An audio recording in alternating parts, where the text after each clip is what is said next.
recognize the 2009 local LGBTQ. Do you need me to tell you what that stands for? No. Good.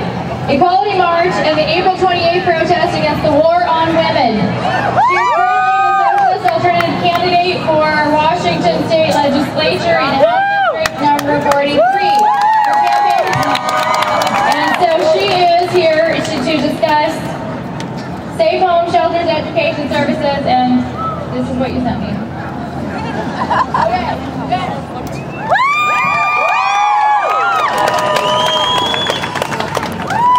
Hi everybody. Hi. I wanted to, the last speaker ended with a chant. I wanted to start and end with a chant. So I'm going to say, show me what a feminist looks like, and you'll say, this is what a feminist looks like.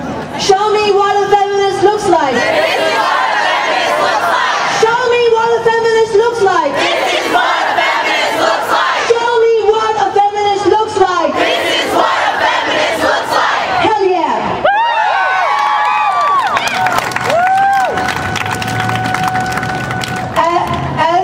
As I was introduced, I'm Kshama Sawant. I'm a member of Socialist Alternative. We are a national organization, and we're also present internationally, and we are, internationally fighting for social justice and for economic justice. And I wanted to emphasize that point here today because, as other speakers have mentioned, when we're talking about slut shaming, victim blaming, the issues that women deal with at the workplace, at home, with sexual assault, these things are not happening in isolation.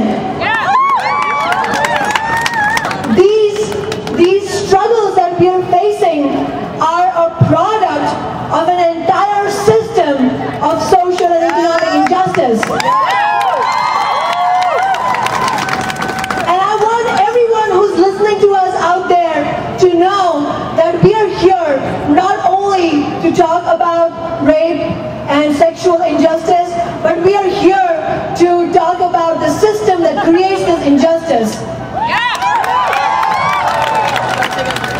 And I think I am the last speaker, so I feel like it's my duty, it's my obligation to my brothers and sisters to talk about where we can go from here. It's fantastic to see all of you here. It's amazing to see this seething anger and passion. You have no idea how much I wanted this all my life.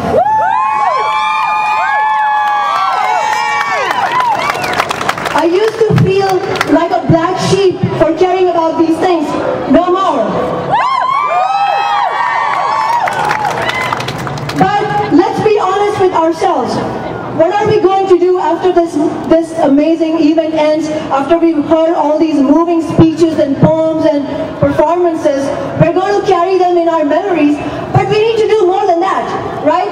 We need to take this energy, this passion, and build an actual, real fucking movement.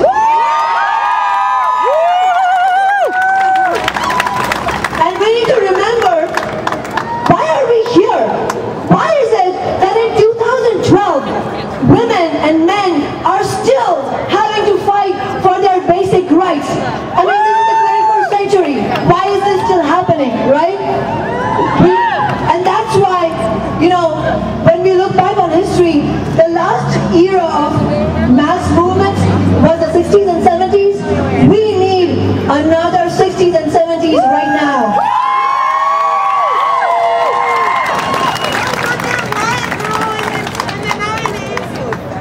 And we need to learn the lessons from those movements. And I wanted to remind all of you and ask you a question. Do you know when Roe v. Wade happened? Do you know when women won their abortion rights? Do you know when the Environmental Protection Agency was created? Do you know when the Vietnam War ended? All these amazing, radical, left progressive events, they happened when Richard Nixon was the president. And do you think it happened because he wanted them to happen? No! He was a really well-known racist and bigot and a real motherfucking asshole. They happened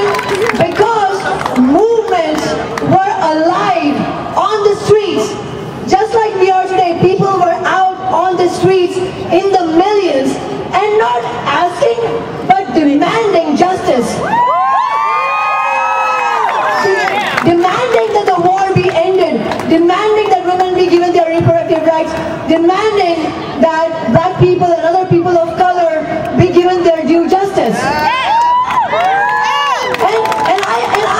I stand before you today, not only as a woman, I stand before you as a person of color, an immigrant, an activist, a teacher, a worker, and a rank and file union member.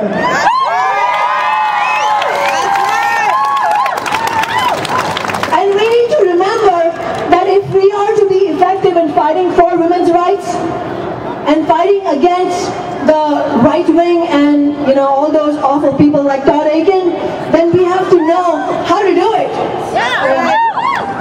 And we have to recognize, as other speakers have said, that neither of the two corporate parties are on our side. Neither of them is going to fight for us, whether it's about women, it's about people of color, or immigrants, or the environment. I mean, let's be honest. It was under Obama's administration that the highest number of deportations happened. It was under Obama that drone attacks were stepped up. It was under Obama that attacks on education happened, and I'm a teacher, I know it firsthand. And so, what does this tell us? The lesson here is that we have to build our own movement from the grassroots. And for those of you who know about our campaign, I want to say personally, and very sincerely, that this campaign is not for creating anybody's lucrative political career or to go to bed with corporations. It's for helping to create a real movement on the streets. So I appeal to you, please use our campaign to help movements grow. Please see it as your campaign, as your struggle, and your fight, and our fight.